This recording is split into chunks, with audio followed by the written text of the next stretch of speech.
In Tallahassee, Florida, the supervisor of elections, Ion Sancho, wanted to be absolutely sure that when his computers declared a winner, it was because that was the will of the people. The vendors have entirely too much power in the elections arena today. Election officials are really overly dependent upon the vendors. Vendors control what kind of technology may be offered in a state. We're essentially hostage to the financial desires of private interests to conduct the most public of our procedures, public elections. Ion asked black box voting to look at his Diebold optical scan system, and they invited computer security expert Harry Hursti from Finland. This is a first. We're going to be looking at the machines, the real machines. That's a real system that's actually been used in real elections. So this is exciting. Welcome to Tallahassee. Hi. Thanks. Harry Hurst, nice to meet you. Ion Sancho, Harry. This is where we count the votes on election night. It's Thomas James. Thomas? How you doing? Very fine, you?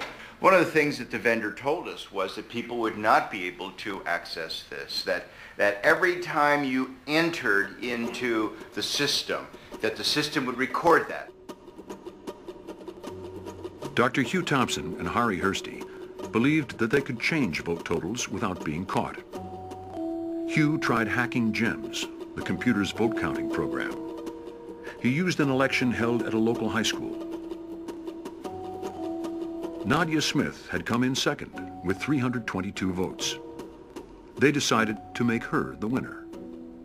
So I go into this election file, and if I do, I'm asked for a password, and I have no idea what the password is.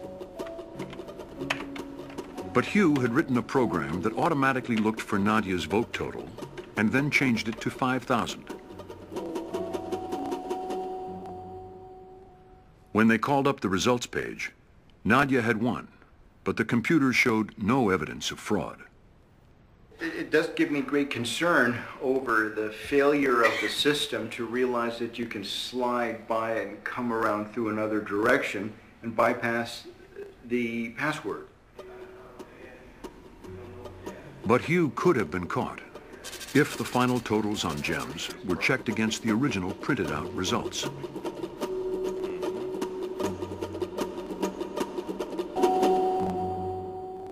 Harry realized that every vote is stored on a memory card before the totals are printed. So if you can hack the memory cards, you can control an election.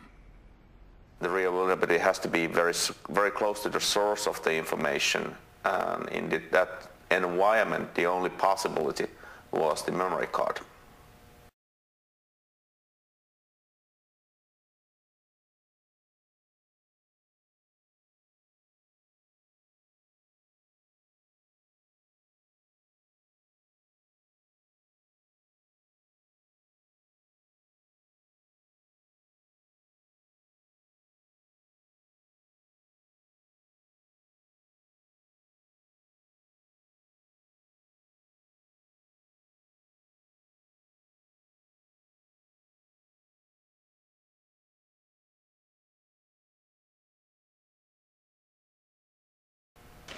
Harry wanted to find out what exactly was inside the Diebold ballot box.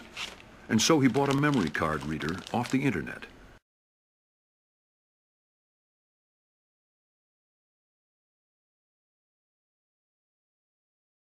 And within a couple of days, he found that the cards didn't just contain votes. There was a program or executable code.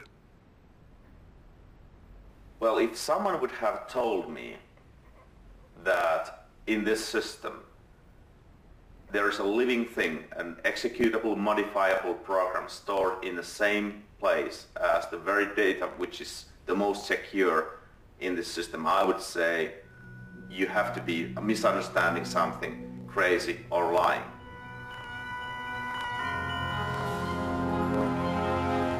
Harry wrote a report for black box voting, warning that this program, lurking in the memory card, could be used to change the result of an election.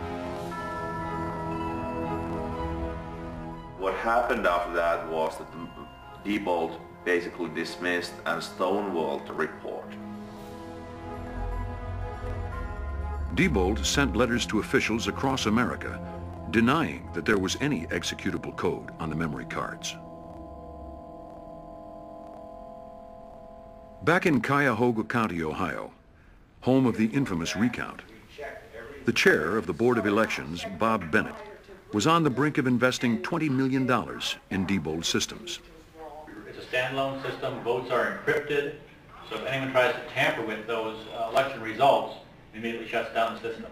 So you've got built-in protection within the system. I'm sorry, you've been very kind. No. All right. So far, you're doing fairly well. Thank you, sir. Bob Bennett was also the chair of the Republican Party in Ohio, the party that Diebold had raised money for. Citizens were there to record, observe, and hopefully make a difference. Among them, Kathleen and her college buddy, Victoria Lovegren. Basically, I would like to know why. What were your decision rationale? For even your own criterion, Diebold does not win. Well, it's a bad decision, and it's gonna, it's gonna come back to bite you because you're already in trouble. People do not trust Cuyahoga County. They do not trust the recount here. You're in trouble. right now, we are still in the process of completing the negotiations on the Diebold contract. We have made that selection. It's not likely that we're going to go back unless there's something drastic that happens in that and change our decision on that. So Bev decided it was time to make something drastic happen. 3 months later, Diebold was back in town to complete the sale. Knowing that Diebold was going to be showing up at a public meeting, the next strategy was to go there and get their head engineer on videotape saying you can't change the votes on the memory card. So my question for Diebold would be, again, either do you not know what was done in these security tests, or did you just tell something that's not true? I think that deserves a response from Diebold and Ms. Harris's question. The question was changing votes, and did they know or not? It is my understanding that because there is no executable program on the memory card, that the actual votes on the memory card cannot be altered. Could you remind us, are you an engineer yourself? No, I am not an engineer, but I can work with our engineering crew. In fact, Pat, I'll step up here for 1 second. Hi, I'm Pat Green. I'm Director of Research and Development for Diebold. Okay. Ms. Harris, could you phrase your question again? Can votes be changed using only a memory card? No, I do not believe votes could be changed using only a memory card. That particular situation is detected by the software. The report that was written, that I have read, guesses that something like that might be possible, but says that they did not actually accomplish that or even test that. These are very strong statements. These are statements that we took to be a challenge. These are statements that we wanted to find out if they were true or not. And so Bev went back to Tallahassee to see if votes could be changed. For Ian, there was another reason to test the memory cards. As one of the most trusted Florida election officials, he had been appointed to oversee the 2000 presidential recount. The recount might have discovered why Volusia County's computers counted backwards to minus 16,022 votes. But when the Supreme Court stopped that recount, Ian was left with unanswered questions. One of the reasons that interests me about the Volusia County situation and what happened there is that we in Leon County used the identical voting system, the Diebold AccuVote 2000.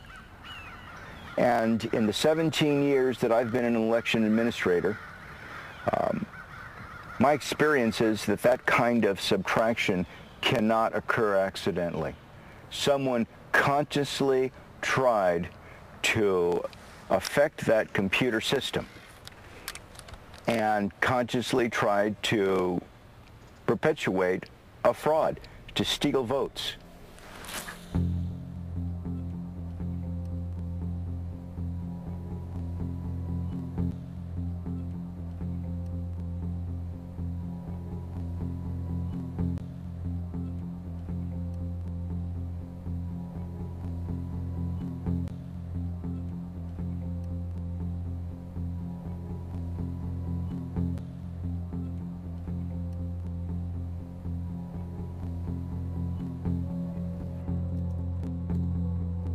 During his research, Hari had discovered that Diebold's memory cards effectively allowed negative votes. Well, then, go dead. What we're going to do here is modify one card and then bring it to the election supervisor Iyer Sanchez's office. Plug it as the real card in any election to the real election system and run ballots through, and that's the same system which have been used in a number of previous elections. And we'll see that what is the power in the ballot box. This should be just an empty box containing the votes, but it has more capabilities than that. So it's a very simple process. You just add the card in, you run the rewrite program, tell where to find the scanner, and tell exactly what file you want to be put in, and off it goes. Hari's hack is a variation on stuffing the ballot box before anyone has voted. But this is always suspicious because you end up with more votes than voters. So Hari used 5 negative votes for one candidate and then gave the other one 5 positive votes. So as people cast their ballots, the total number of votes always equals the total number of voters. But was Hari right? Black box voting went back to Tallahassee for the ultimate test. Bev asked Susan Pynchon from Volusia County to observe. She too had found evidence of problems with the memory cards while sifting the trash from the Volusia County Board of Elections. This is from Mark Early of Diebold, and it says, how did the number of memory card failures on election day increase from the 17 reported on November 3rd to 25? I don't know if we'll ever know why these memory cards failed, or if, see, one of the big questions in my mind is, did they actually fail? Or could they have been used for other purposes? Hi, how are you doing, Hi, nice Susan? to see Good you. to Hi, see good you. to see you. Susan Berniker from Louisiana and Dr. Hugh Thompson also came to watch Hari's hack. Hello, Dr. Thompson. Good to see you. Always good to Always see you. good to see you, Kathleen. Come on in. Well, let me tell you what we're going to do today. We have constructed a mini election, but Harry Hersey, as you have served as a technical advisor of how to do this, we're going to ask you to remain outside. After you, let me introduce you to my election staff.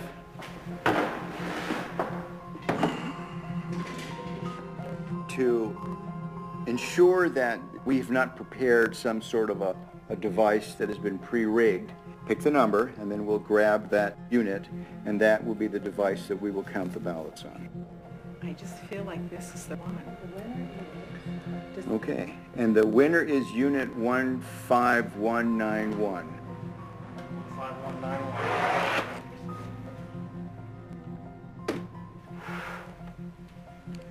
What we have here is a programmed optical scan ballot. There is only one question on this ballot.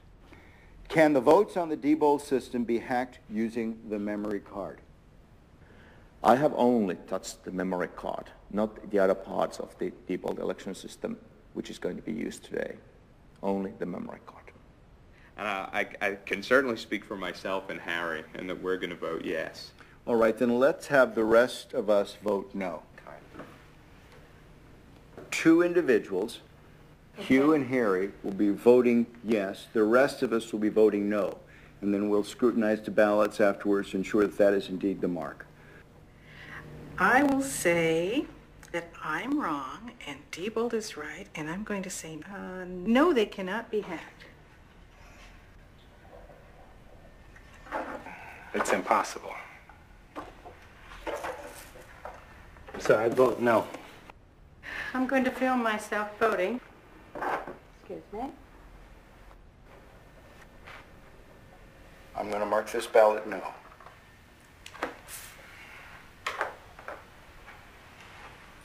Dr. Thompson? I am going to mark this ballot yes. I've seen some pretty concerning things. Well, it's down to you. You're the last voter, Harry. All right. I think it could be. So I vote for yes. You will be the second yes. All right. Here is the memory card I have touched. Okay. Now this is the only piece of Diebold equipment that you've used. That's correct. Well, thank you. Let me take your ballot in. This card will go into this slot. The next activity that the election worker does on the morning of the election is turn the machine on, making it live to receive votes. When you do that, this machine will produce what is called a zero total tape. The machine is going through a self-test analysis, and then it will spontaneously turn on.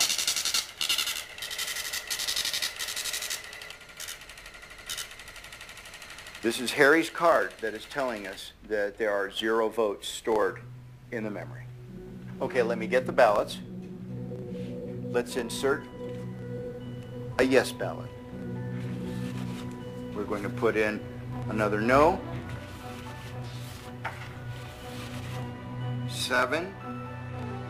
And the last no ballot, 8. Placing the ender card in this device and telling it to turn off its counting function and do its reporting function will now cause the voting machine to print out a tape reading the number of votes that it had just read.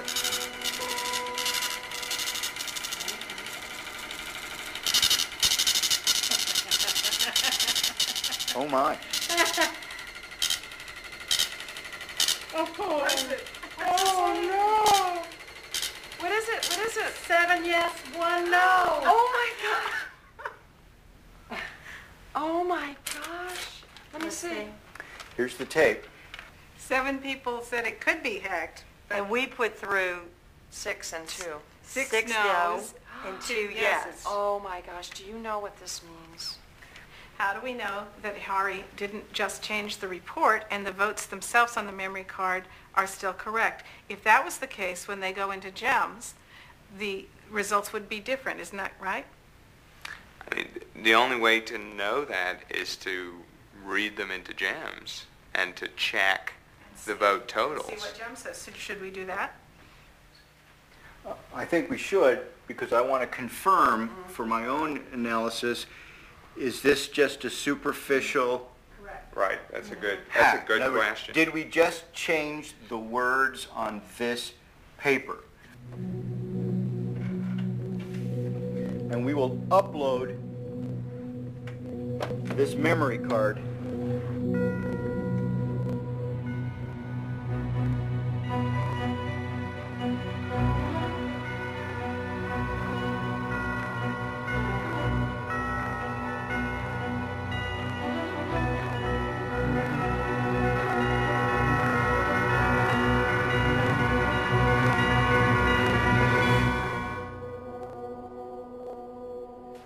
if I had not seen what was behind this, I'd have no reason not to. I would have certified this election as a true and accurate result of a vote.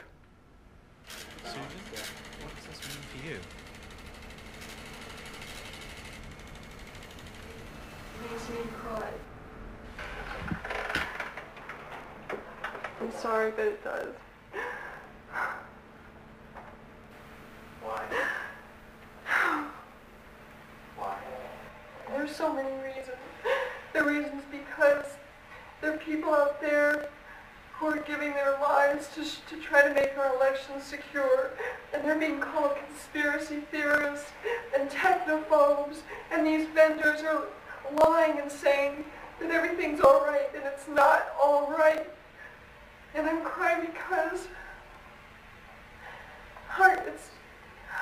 I'll quote somebody that I know who said that it says, no, our country is one country pretending to be another country. How can this be happening to our elections?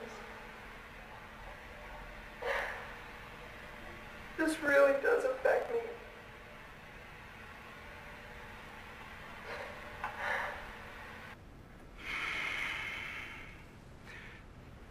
I don't know exactly how to describe what I saw here.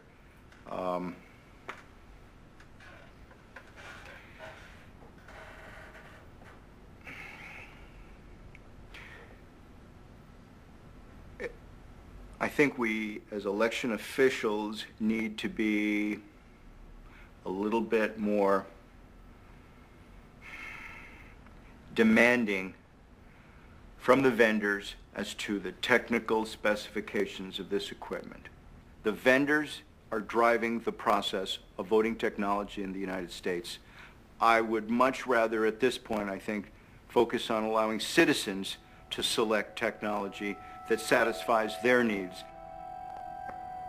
Diebold accused Ian of foolishness and apparent negligence, insisting that only authorized people should test their systems for security.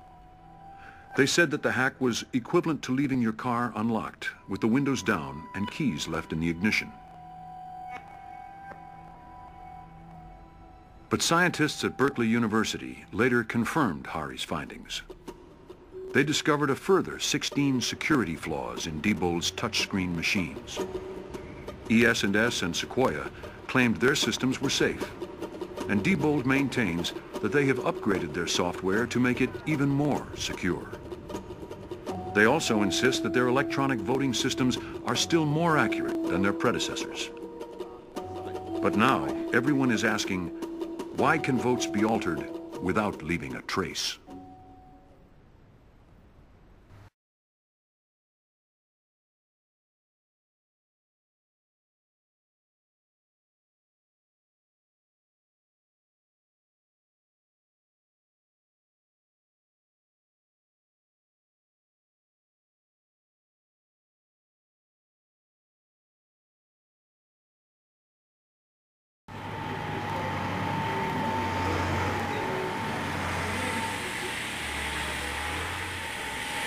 Cuyahoga, however, did not change their minds after the hearings and spent $22 million on touchscreen and optical scan machines from Diebold.